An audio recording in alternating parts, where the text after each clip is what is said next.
Yes, Madam Speaker, I first want to register my appreciation and congratulations to Senator Mariam Sheikh Omar for coming up with this bill, which, if enacted, will bring smiles to so many contractors who, Madam Speaker, have been subjected to untold suffering in the hands of our county governments and the national government.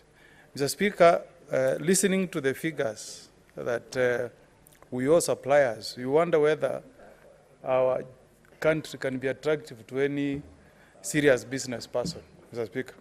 Because if my figures don't mislead me, county governments alone are pending bills close to 157 billion. Madam Speaker, who can be attracted to do business with such an entity, owing 157 billion, Madam Speaker, to people who have either supplied items to you, or they have supplied services through professionals, or they have participated in developing account by engaging in a project, either building of an ECD classroom or making up a road, and you don't pay them. It is extremely shameful, Madam Speaker, that we as a country can be such an insensitive entity. It is really a shame, Madam Speaker, and this is not the way you treat investors or entrepreneurs. This is actually killing enterprises, Madam Speaker. Because anybody, unless you are a thief, there is no way you can do business worth this amount of money without borrowing from our banks. And you know, Madam Speaker, this animal called a bank has no mercy. Banks have no mercy at all. If you don't pay, you default, they'll auction your assets. And when people are engaging with counties, they do so with an honest belief that once they do business, they will be paid, make some profit, and then they can grow their businesses. So I want to thank Senator Mariam for bringing up this bill, and I hope, Madam Speaker, our brothers in the National Assembly will see the wisdom behind this bill. I hope we will not have this shenanigan of telling us this is a money bill, therefore it cannot originate from the Senate. If you look at the content of this bill, and you are a member of Parliament, either National Assembly or Senate, you'll be out of your senses to oppose this bill. Because we want to rescue businesses. Madam Speaker, anywhere in developed economies, whether you go to the US, you go to Australia, the best person to do business with, the biggest business partner is always government.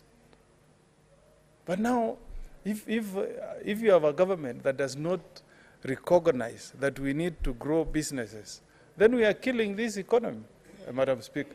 How are we going to create employment opportunities if we cannot allow businesses to grow? Madam Speaker, if you have visited countries like China, the businesses that you will see trading with Africa are actually small enterprises. But because they are able to do business with an economy that is disciplined, where your word is your bond. If you supply goods or you do a service, you will be paid promptly. And that way the business is able to grow. But Madam Speaker, we are going to have a serious problem with employment unless we recognize as a country that the best way to deal with this problem of unemployment is by encouraging enterprises to grow. You know, if you give somebody business today, you pay them promptly. Tomorrow they will employ somebody to be a messenger. They will buy a vehicle, employ somebody to be a driver. They will grow and even start recruiting professionals, even engineers. And that way, we'll be able to deal with unemployment. We all think that UDA administration or any other government in office will wake up and create employment. Never. It cannot happen. It is us to create in place policies that will make it attractive to do business with government and other entities. That way you grow businesses. So I plead with members of National Assembly, once we deal with this bill and it crosses over to the other house, please let them look at the good content that is in the bill and fast track this bill so that we can save businesses. I have so many people. In Nyamira, we owe more than 1.7 billion.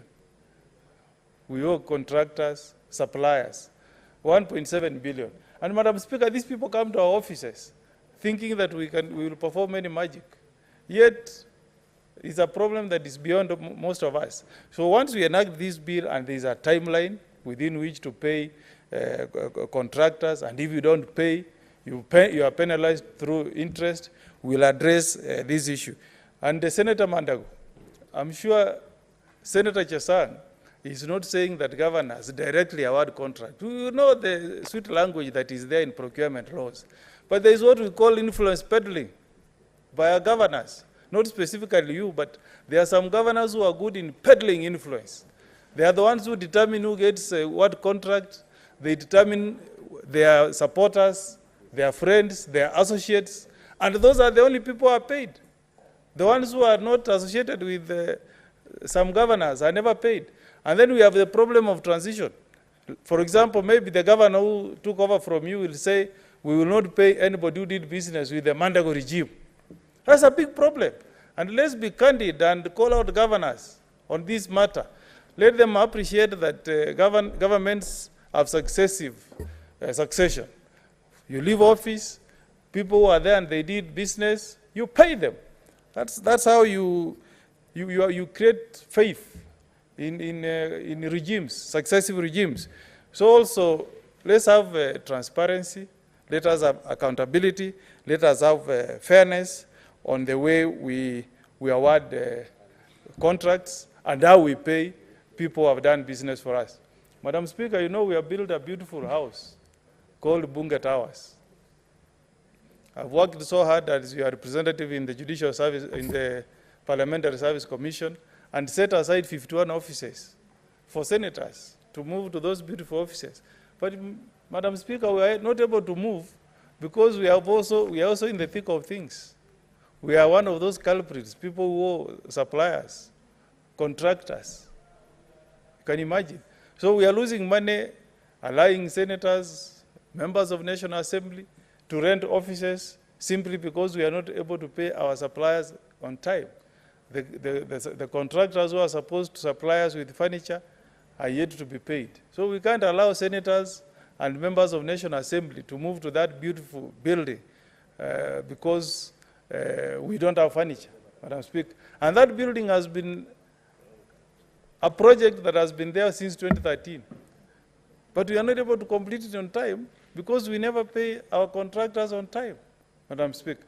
So this bill will address issues like what we are seeing in Bunge Towers.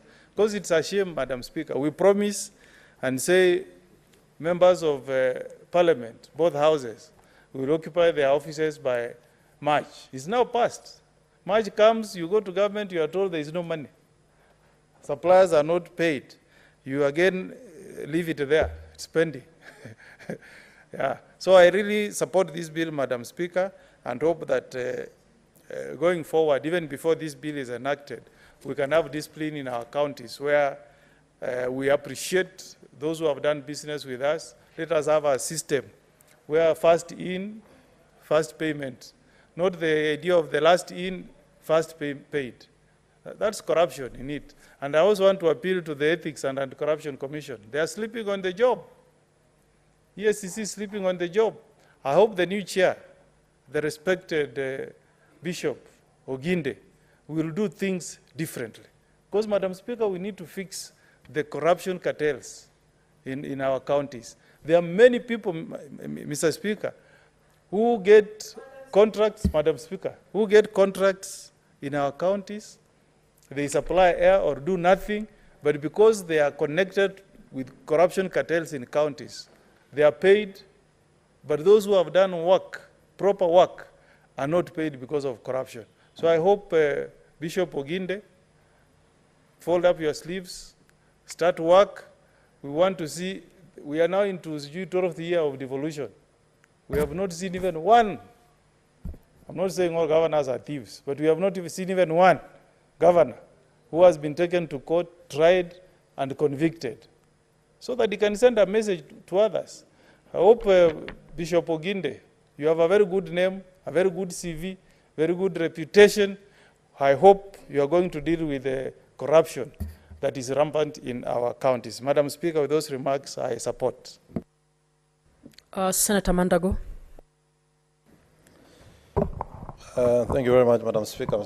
Madam Speaker, I rise to support this bill by Senator Mariam on prompt payments, Madam Speaker. Madam Speaker, as my